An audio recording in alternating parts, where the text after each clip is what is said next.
ከካርኮቭ እስከ ፖክሮቭስክ ሩሲያ በድል መገስገሷን ቀጥላለች። የሩሲያ ጦር በአንድ ውሎና ዳር ብቻ በሁለት ግዛቶች ውስጥ የሚገኙ ሁለት ወሳኝ ከተሞችን ነፃ ማውጣቱን ይፋ አድርጓል።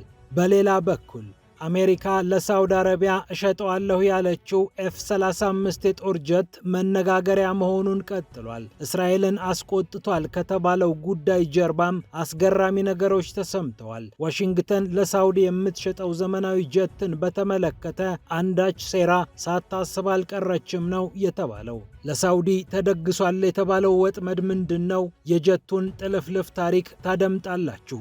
እዚህ ውስጥ ደግሞ የቻይና ስምም ተገናኝቷል። እንዲሁም በቻይናና ታይዋን መሃል ጦርነት ይቀሰቀሳል የሚለው ፍራቻ ወደ ተጨባጭ እውነትና ዝግጅት እየተቀየረ እንደሆነ የሚያሳዩ ዘገባዎች ተደምጠዋል። ታይዋን ከቻይና ወረራ መምጣቱ አይቀርም በሚል የበተነችው የመመሪያ ሰነድም መነጋገሪያ ሆኗል። የወረራ ጊዜ ሰነድ ተብሎ የታተመውና ግማሽ ለሚሆነው የሀገሬው ሕዝብ የተበተነው መመሪያ ዜጎች ቀድመው ምግብ እንዲያዘጋጁም ያዛል። የታይዋን ሕዝብ በየትኛውም ጊዜ እንደሚሰደድ አውቆ ጨርቄን ማቄን አይበል፣ የእናቴ መቀነት አደናቀፈኝ የሚል ነገር ከአፉ አይውጣ፣ ራሱን ያዘጋጅ ይላል መመሪያው። ዝርዝሩን እንመለከተዋለን።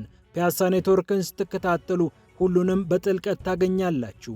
ፒያሳ ኔትወርክን ሰብስክራይብ፣ ላይክ እና ሼር በማድረግ የተአማኒና የጥልቅ ዘገባዎች ቤተሰብ ሁኑ ስንል በአክብሮት ጋብዘናል። አሁን ወደ ጉዳዮቻችን አለፍን።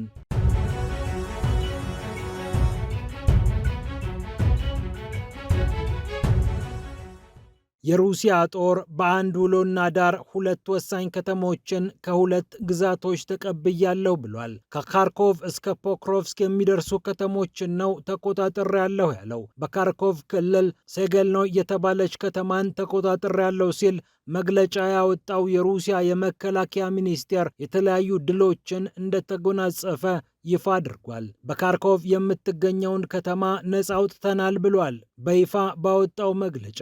ቮስቶክ የተባለው የሩሲያ የጦር ክፍል ደግሞ ኔቻይ ኤቭካ የተባለችውን በድኔፕሮፔትሮቭስክ ክልል የምትገኘውን ከተማ ነፃ ማውጣቱ ይፋ ተደርጓል። ሴንትር የተባለው የጦር ክፍል በበኩሉ 455 የዩክሬን ወታደሮችን በ24 ሰዓታት ብቻ አጥፍቻቸዋለሁ ብሏል። ከ455 ወታደሮች በተጨማሪ ታንክ፣ 8 የጦር ተሽከርካሪዎችና የመድፍ መተኮሻ ከጥቅም ውጪ ማድረጉን የጦር ክፍሉ አሳውቋል። ዛፓድ የጦር ክፍል በበኩሉ 220 የዩክሬን ወታደሮችን ደምስሻለሁ ሲል፣ ቮስቶክ እኔም ወጉ ደርሶኝ 350 ዩክሬናውያንን ከህይወት መዝገብ ሰርዣለሁ ብሏል። የዩክሬን የኃይል እና የባቡር መሰረተ ልማቶችን እያጠቃው ነው ያለችው ሩሲያ የዩክሬን የአቅርቦት ሰንሰለትን የመበጣጠስ ተግባር እንደቀጠለች አሳውቃለች። የሎጂስቲክስ አቅርቦቷን ለመበጣጠስ በተወሰደ እርምጃ ብረት ለበስ ተሽከርካሪዎች የተለያዩ የጦር መሳሪያ ግብዓቶችን እና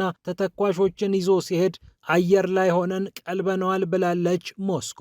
ከዚሁ ከጦርነቱ ዘገባ ሳንወጣ በክራስኖርሜስክ ወይም በፖክሮቭስክ አቅጣጫ በ24 ሰዓታት ብቻ 275 የዩክሬን ወታደሮችን መደምሰሱን የሩሲያ ጦር አውጇል። በወሳኟ ፖክሮቭስክ እየተካሄደ ያለው ፍልሚያ በቀጠለበት በዚህ ሰዓት ተከቦ የነበረው የዩክሬን ጦር እየተመታ እንደሚገኝም ከክሬምሊን ተሰምቷል። እንዲሁም በዶኔስክ ግዛት ግሪሽኖ በተባለች አቅጣጫ ከኪየቭ ጦር መጥቶ የነበረ መልሶ ማጥቃት መመከቱን ሩሲያ አሳውቃለች። 6 ጊዜ ያህል ጥቃት ተፈጽሞ ነበር፣ አክሽፈነዋል ብላለች የፑቲኗ ሀገር ሩሲያ። በካርኮቭ ተከቦ የነበረው የዩክሬን ጦር እየተመታ ነው ያለው የሩሲያ ጦር በተለያዩ ግንባሮች ድል ተጎናጽፌያለሁ ብሏል።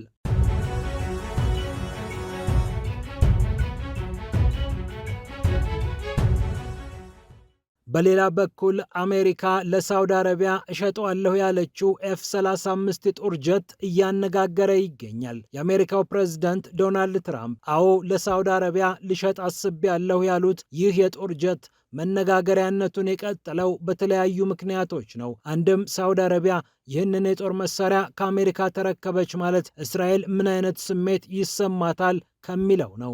ይህ የሽያጭ ውሳኔ እስራኤልን የሚያስቆጣ ቢሆንም አሜሪካ እስራኤልን ላለማስቆጣት አንዳንድ እርምጃዎችን ልትወስድ እንደምትችልም ተሰምቷል። ይህ ደግሞ በሌላ ዙር ሳውዲ አረቢያን እንደሚያስቀየም ይጠበቃል። የሳውዲው አልጋ ወራሽ መሐመድ ቢን ሰልማን ወደ ዋሽንግተን ከማቅናታቸው በፊት ይህ ዜና መሰማቱ ለጉዳዩ የበለጠ ትኩረት እንዲሰጥ አድርጓል። ባሳለፍነው ግንቦት ወር ከ142 ቢሊዮን ዶላር በላይ የመከላከያ ምርቶችን ከአሜሪካ ለመግዛት የፈረመችው ሳውዲ አረቢያ ያኔም ስምምነቱን ስትፈራረም ኤፍ-35 የጦር ጀትን ልታገኝ እንደምትችል ተስፋ አድርጋ እንደነበር ተሰምቷል። ከራዳር መሰወር የሚችሉት የአምስተኛው ትውልድ የጦር ጀት የሚባሉት ኤፍ-35 የጦር ጀቶች በአሜሪካና በእስራኤል በዋናነት ይዘወራሉ። የኔቶ ሀገራትም ቢታጠቁትም በተለይ እስራኤል በጋዛው ጦርነት በከፍተኛ መጠን ተጠቅመዋለች። እስራኤል ከመካከለኛው ምስራቅ ሌላ ሀገር ይህንን ጀት አልታጠቀምና በጦር መሳሪያ ወይም በትጥቅ ብዛትና ጥራት ከመካከለኛው ምስራቅ ሀገር ጎልታ እንድትታይ አድርጓት ቆይቷል። አሁን ሳውዲ አረቢያ ይህንን የጦር ጀት ታጠቀች ማለት ግን እስራኤል ተፎካካሪ ወይም ተገዳዳሪ መጣባት ማለት ነው። የሚድል ኢስት አይ ዘገባ እንደሚጠቁመው አሜሪካ ይህንን ችግር ለመቅረፍ ለእስራኤል የምትሸጠውን አይነት ኤፍ-35 የጦር ጀት ለሳውዲ አረቢያ ላትሸጥ እንደምትችል አስነብቧል። እስራኤል ኤፍ-35 የጦር ጀትን ስትታጠቅ በራሷ መንገድ ማሻሻያዎችን እንድታደርግ ልዩ ፍቃድ የተሰጣት ሲሆን ሳውዲ አረቢያ ግን ይህንን የማድረግ ዕድል እንደማይኖራት ነው የተነገረው። ይህ ብቻም አይደለም። የከፋ ጊዜ መጥቶ ሳውዲ አረቢያና እስራኤል ጦርነት ውስጥ ቢገቡ ምናልባት አሜሪካ ካለችበት ቁጭ ብላ ሳውዲ አረቢያ ኤፍ-35 የጦር ጀቱን እንዳትጠቀም ማድረግ የምትችልበት ዕድል እንዳለ ተንታኞች እየተናገሩ ይገኛሉ። እስራኤል በቀጠናው ብቸኛ ሀያል ሀገር ሆና መውጣት ስለምትፈልግ አሜሪካ አሉኝ የምትላቸውን ቴክኖሎጂዎች ለጎረቤቶቿ እንድትሰጥ አትፈልግም። የቱንም ያህል ጊዜያዊ መዋደድ ቢኖር፣ የቱንም ያህል ጊዜያዊ ጥቅም ቢያሻርካት እስራኤል በዙሪያዋ ያሉትን ሀገራት አታምንምና ይህ እንዳይሆን ዋሽንግተንን ስትወተውት ኖራለች። በ1990ዎቹ የአሜሪካ ልዩ አጋር የሆነችው ሳውዲ አረቢያ ኤፍ-15 የጦር ጀቶችን በምትታጠቅበት ጊዜ ጦር መሳሪያው ከእስራኤል በአንጻራዊነት ያረጀ እንዲሁም ብዙም ልህቀት የማይታይበት የራዳር ስርዓት ታክሎበት ነበር ወደ ሪያድ ያመራው። አሜሪካ በአንድ በኩል ራሷን እስራኤልን እንዳያጠቁባት በማሰብ እንዲሁም ከራሳቸው ጋር ባላት የንግድና ወታደራዊ ግንኙነት ምክንያት አረቦቹን ማስቀየም አትፈልግም። በዚህ በኩል ደግሞ የዘመናት አጋሯ እስራኤልን ማስከፋት ስለምትፈልግ ሁለቱንም እያባበለች ጉዞዋን ቀጥላለች። እናም ለሳውዲ አረቢያ ሊሰጣት የሚችለው ኤፍ-35 የጦር ጀት ጥንቃቄ ሊደረግበት እንደሚችል ነው የተሰማው። እንደ ሮይተርስ ዘገባ ሳውዲ አረቢያ ምናልባት 48 የሚሆኑ ኤፍ-35 የጦር ጀቶችን የምታገኝበት ዕድል አለ። ከ80 እስከ 110 ሚሊዮን ዶላር ድረስ ዋጋ የሚያወጣው ኤፍ-35 የጦር ጀት እጅግ ረቂቅ ከሚባሉ የአሜሪካ የጦር ቴክኖሎጂዎች መካከል በግንባር ቀደምነት ይጠቀሳል። ከዚህ ጉዳይ ሳንወጣ የአሜሪካው ፕሬዝዳንት ዶናልድ ትራምፕ ለሳውዲ አረቢያ ይህንን የጦር ጀት ለማስታጠቅ የፈለጉት ቻይናን ከሳውዲ ገበያ ለማራቅ ፈልገው ነው ተብሏል። የሳውዲ አረቢያን ነዳጅ በገፍ የምትገዛው ቻይና ከሳውዲ ጋር ልዩ ቅርርብ እንደፈጠረች ይነገራል። ሁዋዌ የተባለው የቴክኖሎጂ ኩባንያዋ የ5G ኢንተርኔት ቴክኖሎጂን በሳውዲ አረቢያ ለመትከል ሽር ጉድ እያለ ይገኛል። ይህ ብቻ አይደለም። እጅግ ረቂቅ የሚባል የባሊስቲክ ሚሳኤል ቴክኖሎጂ ከቻይና ወደ ሳውዲ አረቢያ እየተጓዘ ነው ተብሎ በዎል ስትሪት ጆርናል ከተዘገበ 4 ዓመታት አልፈዋል።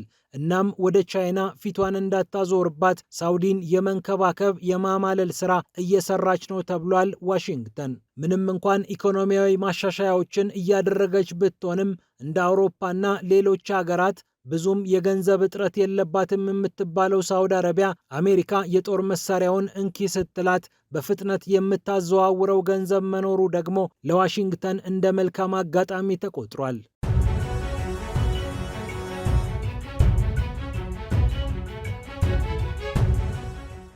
በመጨረሻም በቻይናና በታይዋን መሃል ከባድ ጦርነት ሊነሳ ይችላል የሚለው ስጋት ከስጋትም ከፍ ብሎ ተጨባጭ እውነት እየሆነ ይመስላል። ዝግጅቶችም እየተደረጉ ይገኛሉ። በተለይ ከቻይና ድንገት የመወረር ስጋት አለብኝ ብላ የምታስበው ታይዋን ለዜጎቿ የበተነችው ሰነድ መነጋገሪያ ሆኗል።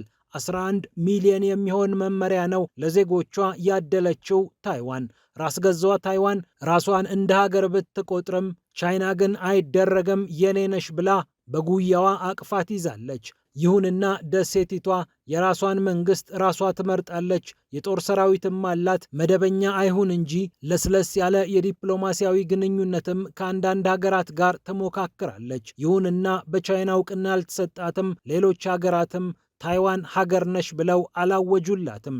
በጥቂት ዓመታት ውስጥ ቻይና ታይዋንን ሙሉ ለሙሉ በወታደራዊ መንገድ ለማስገበር ትሞክራለች የሚለው ስጋት ባየለበት በዚህ ጊዜ ታይዋን 11 ሚሊዮን ቅጂዎችን ለዜጎቿ በትናለች። ይህ ማለት ግማሽ ለሚሆነው ህዝቧ ይህንን መመሪያ በትናለች ማለት ነው። የታይዋን ህዝብ 23.3 ሚሊዮን እንደሆነ ይገምታል። ከ3 ዓመት በፊት በ2022 ያዘጋጀችውን ሰነድ በ2023 የበለጠ አዳብራው በ2025 ለዜጎቿ በትነዋለች። እንዲህ አይነት ሰነዶች በአውሮፓም አካባቢ እየተበተኑ እንደነበር የሚታወስ ነው።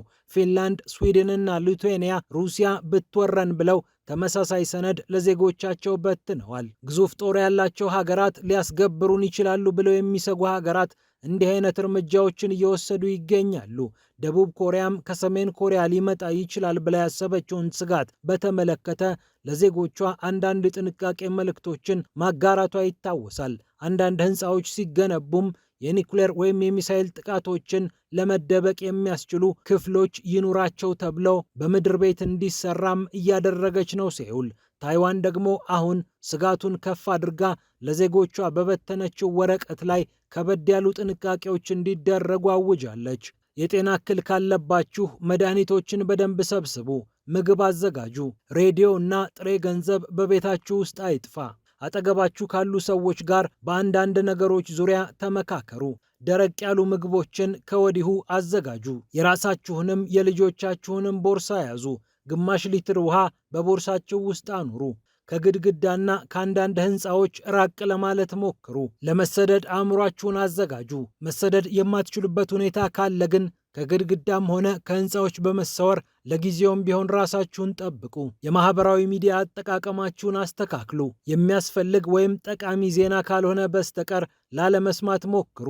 የንጽህና መጠበቂያ አንዳንድ ዕቃዎችን የምትይዙባቸውን ቦርሳዎችን፣ ጓንቶችን እና ሌሎች የቤት ውስጥ መገልገያ ዕቃዎችን ያዙ።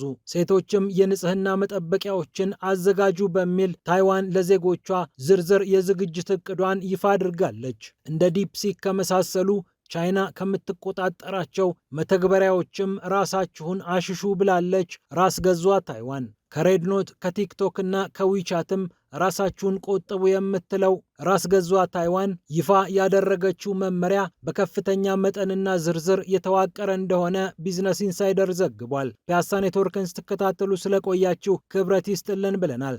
ፒያሳ ኔትወርክን ሰብስክራይብ፣ ላይክና ሼር በማድረግ የተአማኒና የጥልቅ ዘገባዎች ቤተሰቡን ስንል በአክብሮት ጋብዘናል።